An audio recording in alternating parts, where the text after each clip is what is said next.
Horror कहानियां थी। काला जादू। अपने बेटे रिशु के माथे से टपकते हुए पसीने को देखकर सविता की हालत खराब हो गई। ऐसा आज पहली बार नहीं हुआ जब रिशु नींद से घबराकर जागा है। हाय मेरा बच्चा, न जाने किसकी नजर लग गई है तुझे। जब से मेरे बच्चे ने 10वीं के एग्जाम में स्कूल टॉप किया है तब से रोज बुरे बुरे सपने आने लगे हैं। हाँ माँ, मैंने आज फिर से एक काले साए को देखा।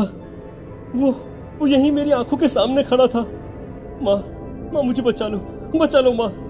वो मुझसे कह रहा था कि मुझसे बदला लेगा। माँ कहीं ये प्रशांत।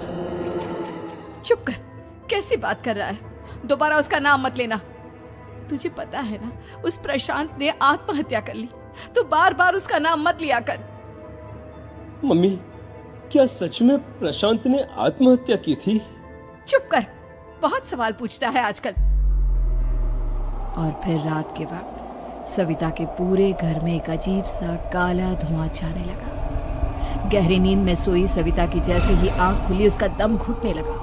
वो दौड़कर रिशु के रूम की तरफ गई जहां उसके दरवाजे पर घूमती एक काली परछाई देख वो बुरी तरह से घबरा गई। कौन है वहाँ? कौन है? सामने आओ। ये मैं हूँ, तुम्हारी काली करतूत। और अब मैं तुम्हारे बेटे को ले जाने आया हूँ। नहीं, मेरे बच्चे को छोड़ दो प्लीज। मेरे रिशु को कुछ मत करना। वो परछाई रिशु के कमरे में घुस जाती है। सविता भी उसके पीछे पीछे दौड़ कर जाती है और देखती है कि अब वो साया साफ नजर आ रहा था। वो सर से पैर तक खून में सना हुआ था और उसके शरीर के सारे अंग कटे फटे हैं। क्या चाहिए तुम्हें? तुम जो बोलोगे मैं करूंगी, लेकिन मेरे रिशु को छोड़ दो। उस परछाई ने रिशु को गर्दन से पकड़कर दीवार के सहारे हवा में उछाल दिया। रिशु जोर जोर से चिल्लाने लगा। माँ बचाओ मुझे, बचा लो माँ, ये मुझे मार डालेगा। माँ मुझे बचा लो माँ। नहीं ऐसा मत करो, मुझे मार दो लेकिन मेरे बच्चे को छोड़ दो। मैं तुम्हारे आगे हाथ जोड़ती हूँ। वो परछाई रिशु को जमीन पर गिरा देती है और अचानक वहां से गायब हो जाती है। रिशु, मेरा बच्चा, तू ठीक तो है ना? कुछ बोल बेटा, क्या हुआ है तुझे? मैं ठीक हूँ माँ। क्या हुआ था यहाँ पर? कुछ नहीं बेटा, कुछ नहीं। तू परेशान मत हो। हम कल ही गांव के बाहर जो तांत्रिक महाराज रहते हैं उनके पास चलेंगे। ठीक है माँ, हम जल्द ही उनके पास चलेंगे। मुझे बहुत डर लग रहा है माँ। ये बार बार मुझे डरावने सपने आना, ये सब हमारे साथ क्यों हो रहा है माँ? अगले दिन सविता अपने बेटे रिशु को लेकर गांव के बाहर तांत्रिक के पास जाती है। जिस जगह पर तांत्रिक रहा करता था वो जगह बहुत डरावनी थी। चारों तरफ कंकाल और खूब भूतियां नजर आ रही थी। गांव से दूर वीराने में उस जगह पर जोर से आंधी चल रही थी। रिशु ने डर कर अपनी माँ का हाथ पकड़ लिया। माँ मुझे बहुत डर लग रहा है। ये कैसी जगह है? देख बेटा, हमारे साथ जो कुछ भी हो रहा है उसका इलाज सिर्फ और सिर्फ ये तांत्रिक महाराज ही बता सकते हैं। अब यही है जो हमें प्रॉब्लम से बाहर निकाल सकते हैं। जैसे ही सविता और रिशु तांत्रिक की झोपड़ी के अंदर पहुंचे, वहां का नजारा देखकर उनकी आंखें फटी की फटी रह गई। तांत्रिक की झोपड़ी के अंदर कई सारे लोग अपनी गर्दन घुमा घुमा कर जोर जोर से चीख रहे थे। कौन हो तुम और यहाँ क्यों आई हो?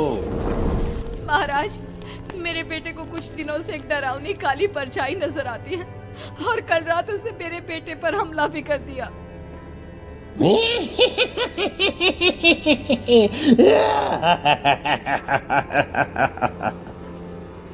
मम्मी हमें यहाँ से चलना चाहिए।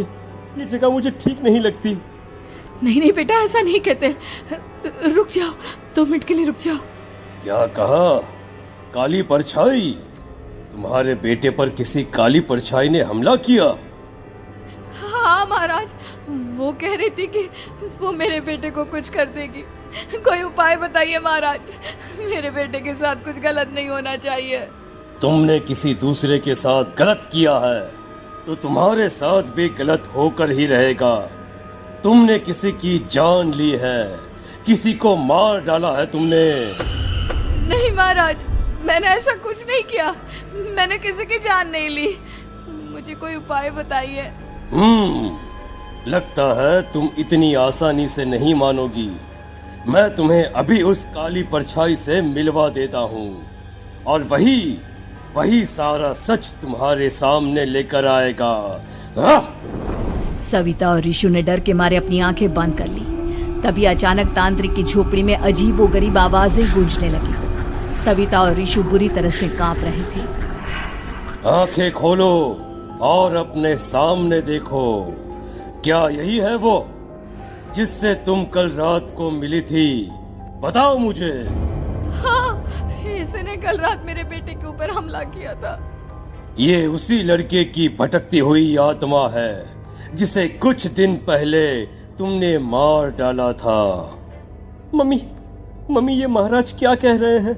क्या सच में आपने किसी की जान ली है, किसी को मार डाला है?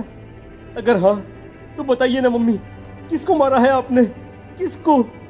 तुम्हारी माँ इतनी आसानी से सच नहीं बताएगी बेटा। इसने एक बच्चे की जान ली है। कहीं उसका नाम प्रशांत तो नहीं महाराज? वो मेरा दोस्त है, मेरा मतलब मेरा पड़ोसी है। सही पहचाना।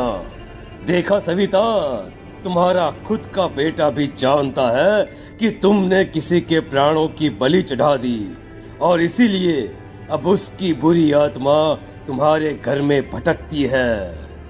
मुझे माफ कर दीजिए महाराज, मुझसे बहुत बड़ी गलती हो गई।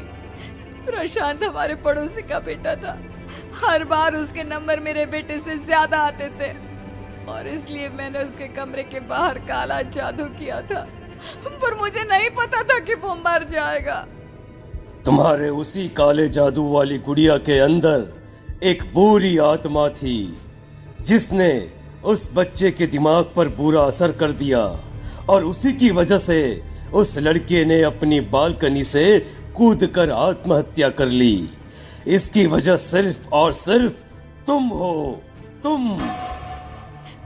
नहीं महाराज, जो कुछ भी हुआ मुझे नहीं पता था कि प्रशांत अपनी जान दे देगा।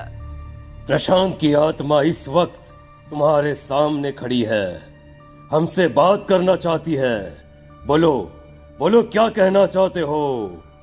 मैं जीना चाहता था, बड़ा होकर कुछ बनना चाहता था। आपके बेटे से मुझे कोई परेशानी नहीं थी। अरे वो तो मेरा अच्छा दोस्त था। मुझे माफ कर दो बेटा, मुझसे बहुत बड़ी गलती हो गई, मुझे माफ कर दो। माफ करने से मुझे वापस जिंदगी नहीं मिल जाएगी। मेरे माँ बाप आज भी मेरे लिए रोते हैं। आपने मेरे साथ बहुत गलत किया है, बहुत गलत। और तभी अचानक प्रशांत की आत्मा वहां से गायब हो जाती है।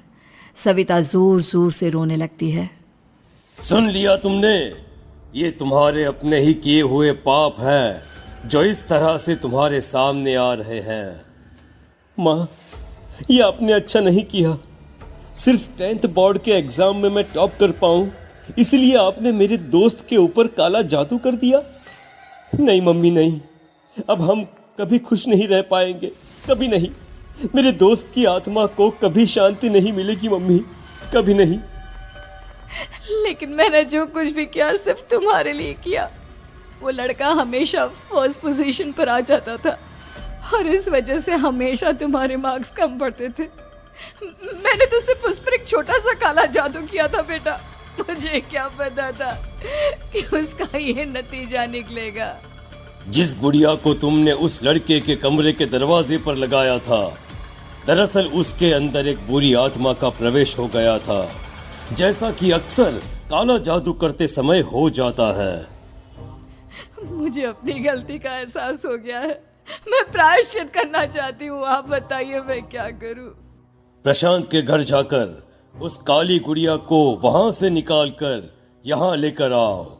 मैं उसे आग में जलाकर राख कर दूंगा और उसके बाद प्रशांत की आत्मा को हमेशा के लिए मुक्ति मिल जाएगी। अगली रात सविता चुपचाप अपने पड़ोसी प्रशांत के घर जाती है। प्रशांत के माँ बाप प्रशांत की मौत के बाद उस घर को छोड़कर हमेशा के लिए वहां से चले गए थे। जैसे ही सविता उस घर के अंदर कदम रखती है, उसका सामना अजीबोगरीब हैवानियत से भरी आवाजों से होने लगता है। ऐसा लग रहा था जैसे कोई बुरी तरह से चीख रहा हो। सविता जैसे ही प्रशांत के कमरे के बाहर पहुंचती है, वहां पर लटकी हुई गुड़िया के शरीर से खून टपकने लगता है। ये क्या हो रहा है? इस गुड़िया के शरीर से खून क्यों टपक रहा है? सविता हिम्मत करते हुए उस गुड़िया को वहां से उतारने की कोशिश करती है, लेकिन तभी अचानक से बहुत भयानक दिखने वाली औरत उसकी आंखों के सामने आकर खड़ी हो जाती है। मैं यहाँ से कहीं नहीं जाऊंगी, और अगर तूने मुझे यहाँ से हटाने की कोशिश की तो मार डालूंगी मैं तुझे। नहीं नहीं, मुझे तुम्हें यहाँ से ले जाना ही होगा, नहीं तो मेरा बेटा, उसकी जान को खतरा है। मैं तुम्हें नहीं छोड़ सकती। अगर तुम्हारे अंदर हिम्मत है तो मुझे इस घर से बाहर ले जाकर दिखाओ। और ऐसा कहकर वो औरत सविता के ऊपर हमला कर देती है और उसे हवा में उछाल उछाल कर जमीन पर पटकती है। लेकिन तभी अचानक मौका देखकर सविता अपने हाथ में ली हुई सुई उसके हाथ में चुभो देती है। हाथ में सुई लगते ही वो औरत जमीन पर तड़पने लगती है। ये क्या किया तूने? ये क्या कर दिया? तुझे ऐसा नहीं करना चाहिए था। तांत्रिक ने मुझे कहा था कि तुझसे जीतने का सिर्फ यही एक तरीका है जिससे मैं अपने पापों का प्रायश्चित कर सकती हूँ और अपने बेटे की जान बचा सकती हूँ। और उसके बाद वो डरावनी दिखने वाली औरत एक छोटी सी जादुई गुड़िया में तब्दील हो गई और सविता ने उसे ले जाकर तांत्रिक को दे दिया। तांत्रिक ने जादुई गुड़िया को आग के हवाले कर दिया।